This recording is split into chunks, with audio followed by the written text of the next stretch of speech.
Hi guys, and welcome to Real Food. Now that we have watched all of Twin Peaks The Return, we are here to do a wrap-up video much like we did after season 1 and season 2.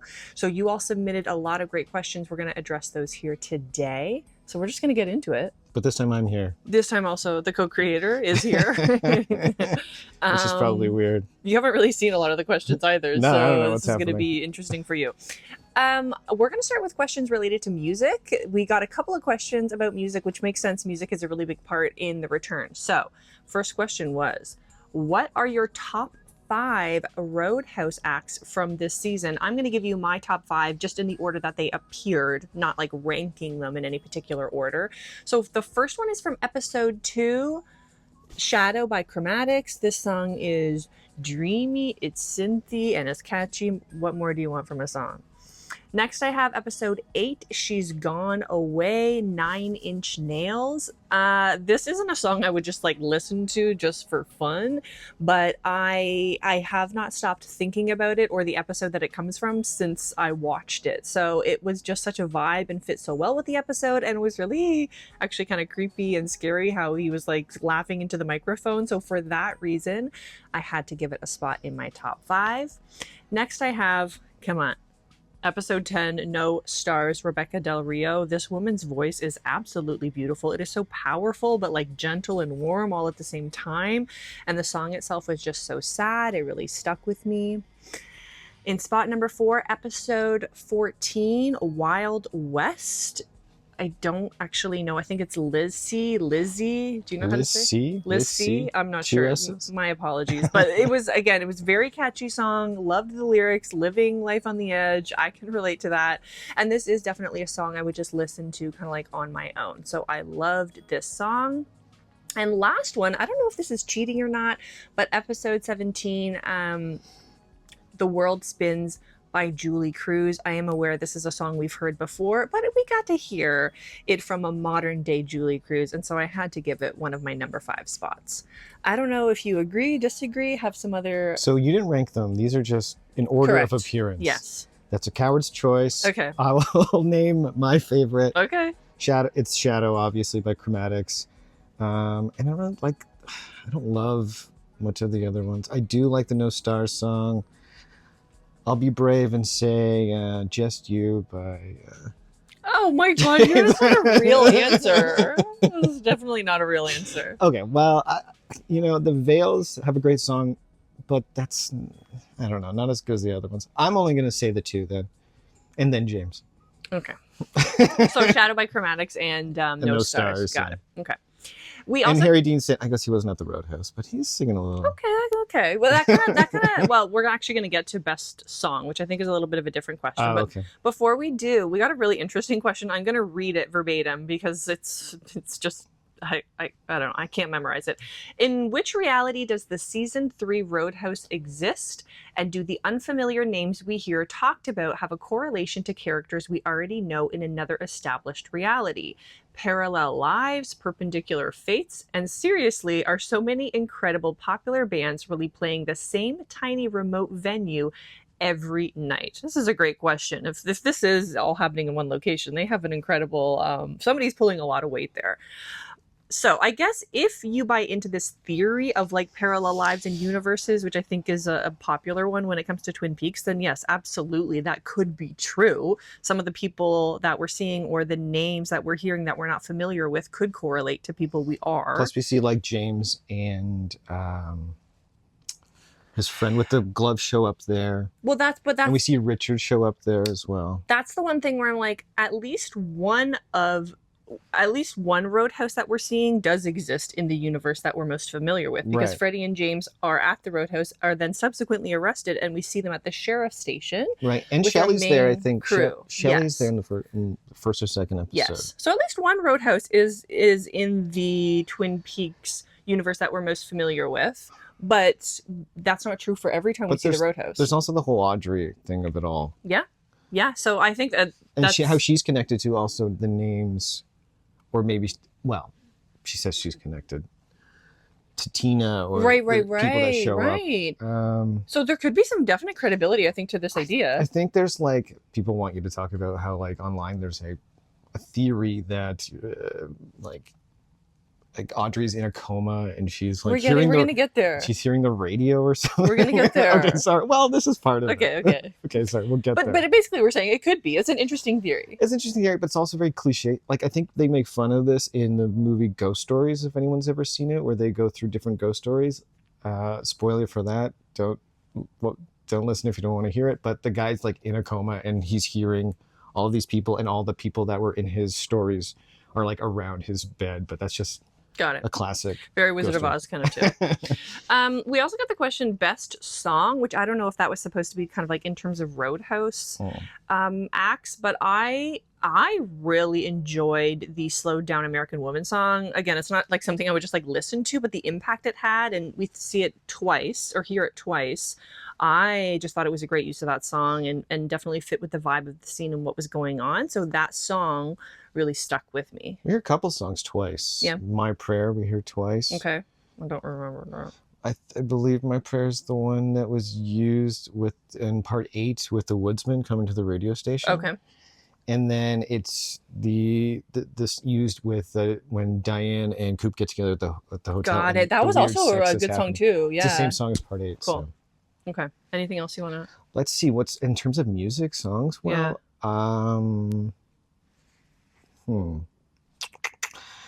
people are going to say there's that song used. Oh God, I can't remember. It's used also in part 8 during the explosion. I think it's used in a Stanley Kubrick movie as well. Oh yeah. I wanted to mention that one. There is, what else is there? I think I was talking about another song in just before when we were talking about the Roadhouse stuff. Harry Dean Stanton. Here, I guess that's not really considered a song. He sings a little ditty. Yeah, he sings songs. That's just sweet. Who doesn't love that? Does he sing in that? He has a movie, and David Lynch has a cameo talking about a turtle. Do you remember that movie? No. Seek it out. I think it's one of Harry Dean Stanton's last movies, and David Lynch is in it, and he talks about loving a turtle. I can't say I'm surprised. Next question. Standout moment of the return or favorite part? I kind of put these two questions together. I mean, it probably comes as no surprise to many people that I'm going to say part 8. What an epic episode for like TV, especially something like I've never seen before. So when I think about what stands out overall and what I really enjoyed and appreciated about the return as a whole, this episode, you've got to give it props. Yeah, obviously part 8 is the best, but I'm not going to pick that. So obviously another coward's choice. I'm going to pick part 15. It had Norma and Ed getting together with that great scene where that's another great song when Ed is meditating. And then Norma comes in on her shoulders. That's great. It also has Mr. C going to see Philip Jeffries, which I love. I love anything going to, I love the imagination of going to the place above the convenience store and then walking through the painting imagery and then going through like, obviously the motel. Just like, I love all that stuff. And then obviously seeing Philip Jeffries. But it also has, I think, the log lady dying. Oh, God. Okay. No, this is just a really good episode. Yeah. Part 15. Part 15. Okay. Everyone I know loves the part 16 where Coop comes back and he says, oh, sure. I guess I hadn't even thought about that. Look, I'm just answering from my heart. Okay. Okay. Yeah. God. Next question. The scariest moment of the return, again, related to part 8. I'm going to say the God of Light guys, mostly the one guy. I mean, even just when he like walks up to the car and he's asking like God of Light, like there's something really creepy to me about something that's not human, that's acting human, that's very just like off-putting. On the side of the road, and when people try to drive away, they run into other ones. It's gross. It's gross. And then obviously when he goes into the radio station and he like crushes those people's skull, that's definitely gross. Or just love the idea of the Red Room stuff, or of the entities from the Red Room, the way they speak, and kind of like, it's like God of Light and Let's Rock, and like things that like you can tell they're putting on like a human face. Yeah, that's really creepy to me. Yeah, very creepy. The other moment that comes to mind for me is the double Diane moment. I think I just have too much empathy, and when I think about like if I was sitting in a car and I looked outside and I saw another me, it's just so gross and creepy. So if I was able to pick 2 moments and cheat as the coward that I am, that Oh. that would also definitely make my list as scariest. Make the list for scariest moments for me. I will say actually the Diane's part for me is the scariest part. I think it's Okay. for some reason the grossest part. I'll say a couple runners up is the box, Yep. the watching the box. That's scary. Anytime the woodsman will creep up to like a car or like be in a hallway behind and no one can see them, but you can see them like out of focus just coming towards them. Mm-hmm. I think it's like or not Ernie Hudson, but like whoever works for Ernie Hudson. Anyway, in all the woodsman scenes, I would say. But there's something else I wanted to mention. Oh, right. Anything kind of like felt like Mr. C became like as it goes, you're like, oh God, when he got to the sheriff's station, you're like, oh no, him with Andy or something like that. And you're like, I don't want him Yeah. to be with any of the Of characters course. that you Yeah. like or the innocent characters because you're just afraid that he became really afraid that he was just going to do anything. Yeah. So I'll say Mr. C kind of became terrifying. Yeah. Okay. The most heartwarming moment of the return. You know what I'm gonna say. Ed and No. Norma getting together. I have nothing else. That was just the top for me. I want to say Fix Your Hearts or Die. Oh, I think is great. it's a really good one too. It's just like, I don't know. I thought that was Of really... course. Yeah. Anytime anyone being nice, like Harry Dean Stanton saying like, I heard you sold your blood. Don't sell your blood. Yeah. What was that guy's name? That was also really heartwarming. Yeah. Yeah. Don't sell your blood. I think it's Roger Ebert who said like, you know, as you get older, the movies that affect you are the ones where it's like not about movies that are sad, but where movies where characters are actually being nice to each other. Yeah. That's so true. Which scene or episode left you the most confused? And then I coupled this with another question. And what scene or moment threw you for a loop the most? I think it was very obvious that I did not know what was happening during the Dale, Diane, Linda, Richard thing. Like, I just did not get it. Even after the episode ended, like, I did not get that these people were supposedly one and the same. I don't know. It took me a while. And even, like, after reading several comments, I was like, oh, that's what was happening? I don't know why. I think I just didn't want to believe because we just got both of them back that they had now all of a sudden turned into like different people. Right. So maybe that's why I had such a mental block in like understanding what was happening there. But like I did not understand what was happening in that scene whatsoever. Okay. Well, yeah, obviously that ending is devastating, but I feel like there's enough information there to like really think about it. Yeah. Or really we're gonna talk about the ending too, just so you know. Whereas like I felt like Audrey's stuff was so lacking of like detail and context that it's like all you can really do is be like, okay, Doc Hayward said that she was in a coma, so all people want to speculate is that she's still in a coma or something. I'm just going to put a theory out there. I don't know if I have all the details, but I'm going to say Mr. C kind of made like a tulpa with Audrey. And like, you know, I'm not myself. It felt very like Diane sometimes. Or like maybe she's just trapped in the red room as well.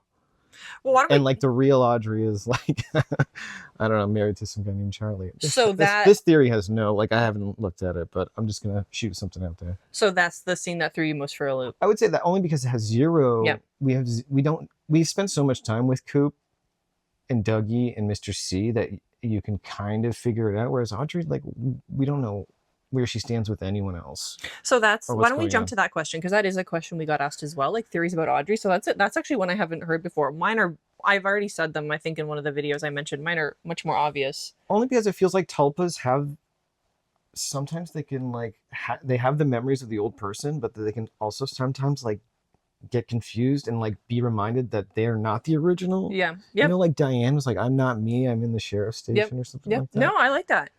Mine are, I think other people have mentioned too, like, is she just still in a coma after the bank explosion, or is she in some kind of like, has she experienced some kind of like break with reality? She's in some kind of delusional state because we know that supposedly Mr. C raped her and then she had gave birth to Richard, all which would be very traumatic and, absolutely, you know, fair if you are no longer And that's present. A very David Lynch thing too. If you do like a truth you turn away from, so you build up a whole lie about your life, and then once you're faced with that truth, right, you start to like, the whole world crumbles away. The fact that we see her in like, we don't see her in like the waiting room or anything like that, though. We see her in this weird kind of like white stark room? mirror. I don't know. Anyways, that was also interesting to me too. Yeah. Okay, let's go to who were your favorite returning and new characters? I'm gonna say favorite returning characters, Norma and Ed, of course. Although I did really love to see Nadine. But I really loved although they were hard to watch, the Hawk and Log Lady scenes. Log Lady in particular was one of my favorite characters from the previous seasons, and so to see her again, even though it was sad, I don't know, it was really beautiful at the same time. And so I actually really kind of cherished those scenes that her and Hawk had together. Absolutely. I will say for returning characters, I'll say Bobby. You know, we got to see him, you know, change and become what the vision his father had. So beautiful. I wish he just had more to do, or, you know, some great scenes with Bobby, like him seeing the picture of Laura Palmer and crying, doing his Bobby cry. There's obviously that scene with that, the woman, the honking woman, he got that scene. Forget that. Yeah. But you're right. I wish we got to see more of them. Absolutely. But I'll say, Gordon, Cole, and Albert as a team, we got to see more of them and just trying to like figure things out, which was nice. Okay. And then favorite new characters. I did really grow to like Janie E. I wasn't sure how I felt about her at the beginning, but it's like she probably had to be this way because her husband, Tulpa or otherwise, I don't know, was Dougie. And either she's People did not like my idea that she was a Tulpa. So can you blame me? Her name is Janie E. and her son is Sonny Jim. That's not a real person. I don't even know if that's entirely. It's because of what Diane says when she said it's like, that's my sister, and you just think like you're the FBI. You don't keep tabs on people, and you don't keep tabs on like people's family who marry other people who look exactly like FBI agents you have. Anyways, I liked her. I did end up liking how kind of like dogged she was. Also the Mitchum brothers, I found to really like over time as well. But you know who I liked more than anyone? Sheriff Truman. Oh yeah. Sheriff Truman. I was just like, I want you in my life. He was so calm and like warm the whole time. He just has such a lovely presence. And last thing, I just got to give a shout out to Wally. Marlon Brando, Wally by Michael Cera. That was one of the weirdest things I've ever seen, but I liked it. I don't know. You mentioned all the good ones. Okay. I'm trying to rack my brain to think who else. No, I think you have all the good ones. Okay. Well, or all, you know, how the more woman, Jane Addams, the one that Albert ends up dating. I love that. I'll just say her. I like that too. Okay. Oh wait, no, I want to. I don't know if this counts, but Diane, we hadn't seen her. That's a really good point. She's a new so I'll see her. She was like probably one of the best performances. Good call. Some of her scenes would just break your heart. Good call. Okay, the next question, and again, I kind of have combined two questions. What's the best theory about the ending, and what's my favorite theory about the ending? I want to preface this by saying there are like so many theories about what happened. I have not even started to really dig into these, but that's also the beautiful thing about Twin Peaks, and I think a lot of Lynch's work is you can interpret it in many different ways, and it's kind of up to the person to make meaning of it. I'm going to go with the one that fits best for me in this moment. That could definitely change though, and probably will.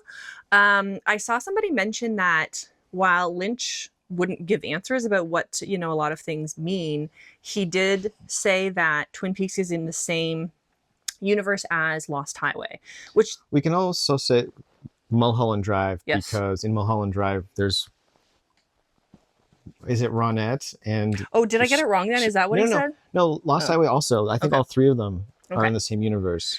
Well, I don't know exactly which movie it was that he pointed to, but it then fits with the idea that we are seeing this story unfold from Dale's perspective, as evidenced by his face being superimposed on that scene at the sheriff's station in part 17. So I don't necessarily think that he's like dreaming or in a coma or dying. He could have simply had like a break with reality, and now we're seeing things from his perspective.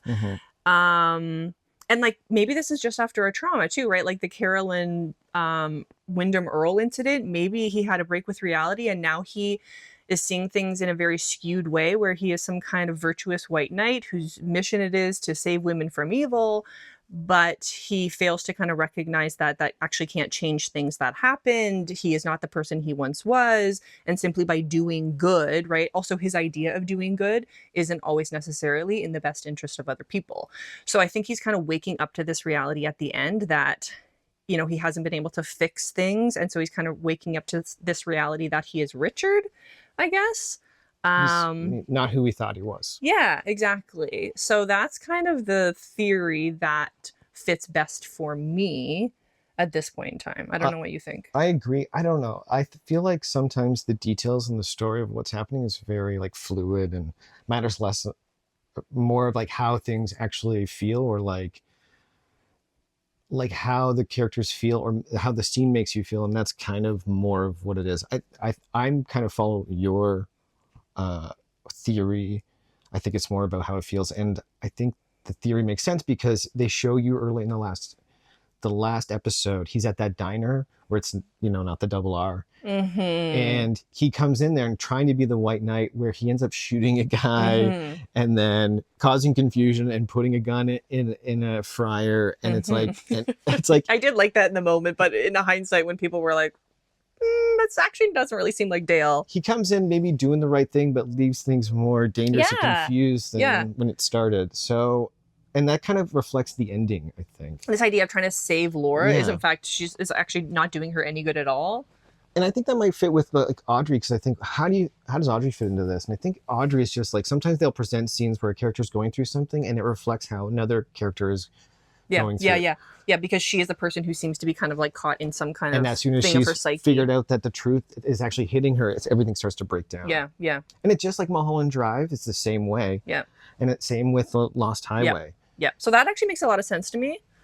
But again, I know there are lots of theories out there, all which are perfectly valid. It's vague on purpose. Yeah, I love that. I actually love that. So that you can come up with your own thing. It's just like The Shining or anything like that, where it's like is it supernatural? Is it this one thing? Is it another? It's all there. You have no footing, and that's what makes it mysterious, and that's what makes it you're able to like think about things and come up with. There's endless discussion, which I think is just an amazing thing. Because Lynch is a painter. I think he understands that people bring what they want, who they are to a piece of art. Yeah. And if you look at a painting, you're going to feel something, and someone else is not going to. And I think he was doing the same thing with Twin Peaks. I love that. Most of his art. I love that. So that kind of leads us to the next question, which is, what is Dale/Richard's fate now that they're in an alternate world? So this kind of, I think, is falling more along the lines of like, if there are like almost like parallel existences, universes.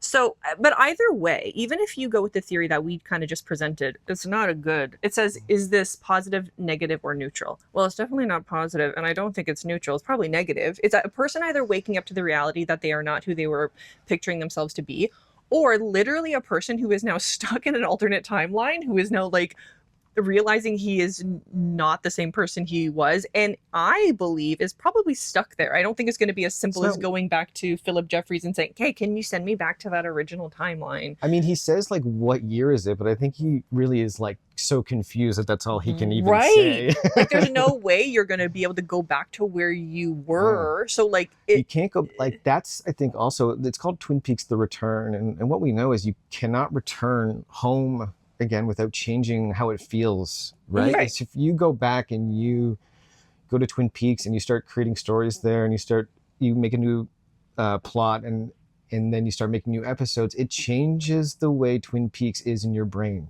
Do you know what I mean? It's no longer these 1-2 seasons, it's now a third. It now becomes something else, and you can't go home, and it just changes things. And also, if you go home, you're not the same person.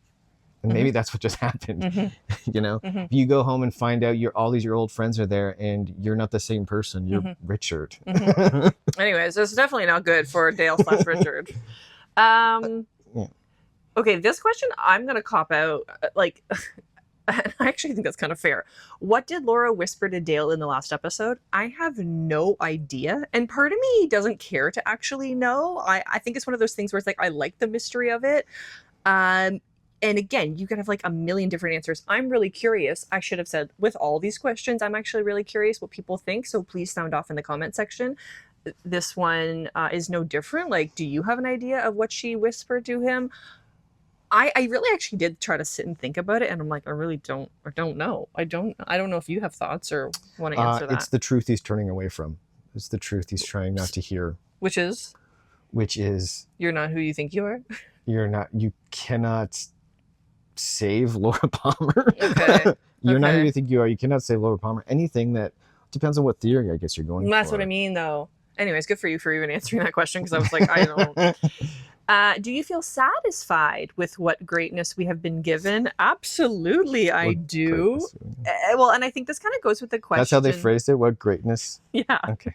I think this kind of goes with the question of like, would you have preferred season 3 be more of a traditional season of Twin Peaks rather than the abstract one that was released? Again, I think this is an interesting question, because if you had simply asked me immediately after season 2, and if I didn't even know that season 3 was going to be a thing, I would have said, well, no, I want just a continuation of the storylines, because that's what I'm used to. And I'm so eager to like follow up on what happened, because we ended on like every cliffhanger possible. However, now that I know what season 3 is and I've seen it, it's like I wouldn't exchange it for anything, because it's so incredible for what it is, even though it's still very Twin Peaks, but it's obviously a far cry from what season 1 and season 2 was. But I don't mind that it's abstract, and it wasn't so abstract that I couldn't like follow along, or you couldn't like, find the through thread. But I actually wouldn't change it. Confusing on like a narrative level, because there's so much they hold back, and even like from you at first, and they slowly reveal what the plot is and what characters' motivations are. But I think emotionally it tracks all the time. It's David Lynch stuff, very emotional, and you can feel your way through it all. So, yeah. Okay. So what was the question though? Am I satisfied? Yeah. Am I satisfied?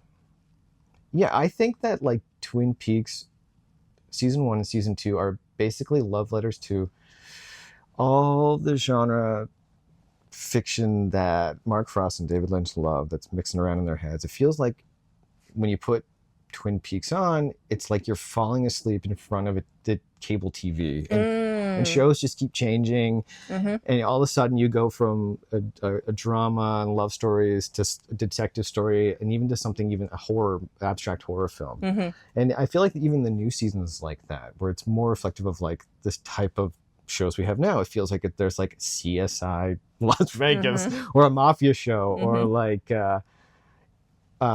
they even have like now like a Breaking Bad type of thing, where it's like in the suburbs that have been destroyed by guns and violence and drugs. So I think I like it for that. Like it feels more like I'm now falling asleep in front of the TV in modern times. So yeah, I think I think he gave you something you didn't know you wanted, and instead of giving something old and stale that you thought you wanted, he gave you what you needed. I don't know what I'm saying, but like it's something like that, where you don't want it to be just the same thing over again. Agreed.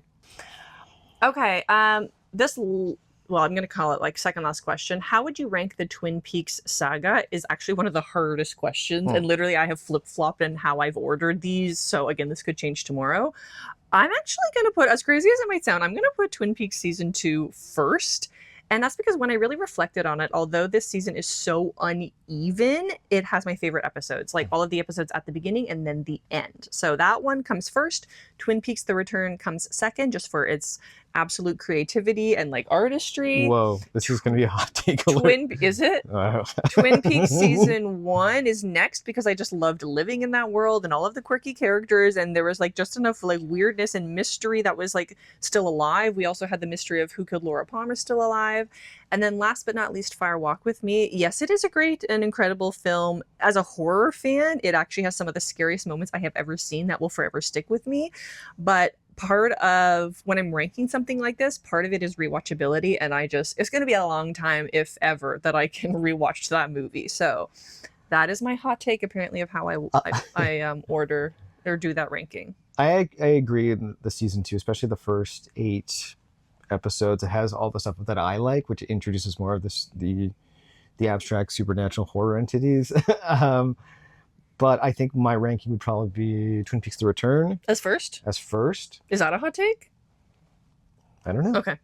I just know that everyone loves Twin Peaks season 1. Oh, really? I think so, yeah. Okay.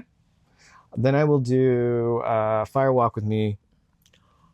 I know. Because I wanted to... Okay, here's why. Twin Peaks season 1 after that. Okay. And then Twin Peaks season 2. I wanted to represent some of the horror abstract entities that I love from season 2. Season but I didn't 2 want is to your least favorite? Yeah, I didn't want... Because it was so long and so boring I and know, so okay. goofy. Right. And it stayed away from all this... I eventually stayed away from all the stuff that I loved about it. Okay, don't make me change my mind. Okay, last question is, there are so many details and amazing discoveries to be made on a rewatch of Twin Peaks. Would you ever consider revisiting for the channel? I think the answer is like, absolutely. I'm only just beginning to like absorb this stuff.